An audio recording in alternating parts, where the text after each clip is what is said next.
Épître aux Éphésiens. Paul, apôtre de Jésus-Christ, par la volonté de Dieu, aux saints qui sont à Éphèse et aux fidèles en Jésus-Christ, que la grâce et la paix vous soient données de la part de Dieu notre Père et du Seigneur Jésus-Christ. Béni soit Dieu, le Père de notre Seigneur Jésus-Christ, qui nous a bénis de toutes sortes de bénédictions spirituelles dans les lieux célestes en Christ. En lui, Dieu nous a élus avant la fondation du monde pour que nous soyons saints et irrépréhensibles devant lui,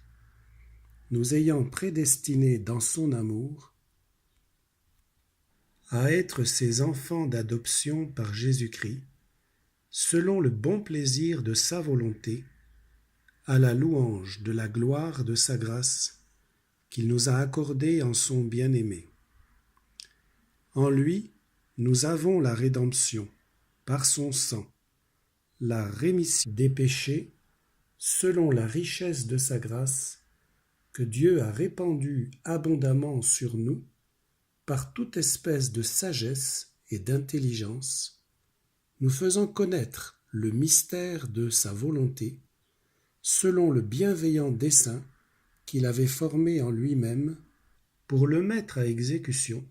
lorsque les temps seraient accomplis, de réunir toutes choses en Christ, celles qui sont dans les cieux et celles qui sont sur la terre. En lui, nous sommes aussi devenus héritiers, ayant été prédestinés, suivant la résolution de celui qui opère toutes choses d'après le conseil de sa volonté, afin que nous servions à la louange de sa gloire, nous qui d'avance avons espéré en Christ. En lui, vous aussi, après avoir entendu la parole de la vérité, l'évangile de votre salut, en lui vous avez cru, et vous avez été scellés du Saint-Esprit qui avait été promis, lequel est un gage de notre héritage, pour la rédemption de ceux que Dieu s'est acquis, à la louange de sa gloire. C'est pourquoi, moi aussi, ayant entendu parler de votre foi au Seigneur Jésus et de votre charité pour tous les saints, je ne cesse de rendre grâce pour vous, faisant mention de vous dans mes prières, afin que le Dieu de notre Seigneur Jésus-Christ, le Père de gloire, vous donne un esprit de sagesse et de révélation dans sa connaissance, et qu'il illumine les yeux de votre cœur,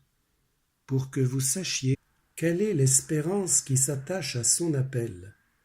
quelle est la richesse de la gloire de son héritage qu'il réserve aux saints, et quelle est envers nous qui croyons l'infinie grandeur de sa puissance, se manifestant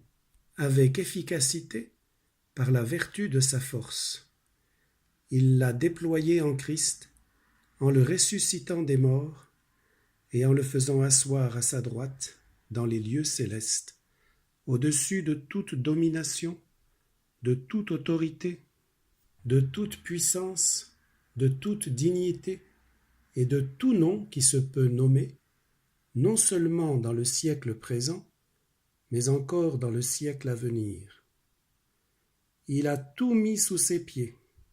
et il l'a donné pour chef suprême à l'Église, qui est son corps, la plénitude de celui qui remplit tout en tous.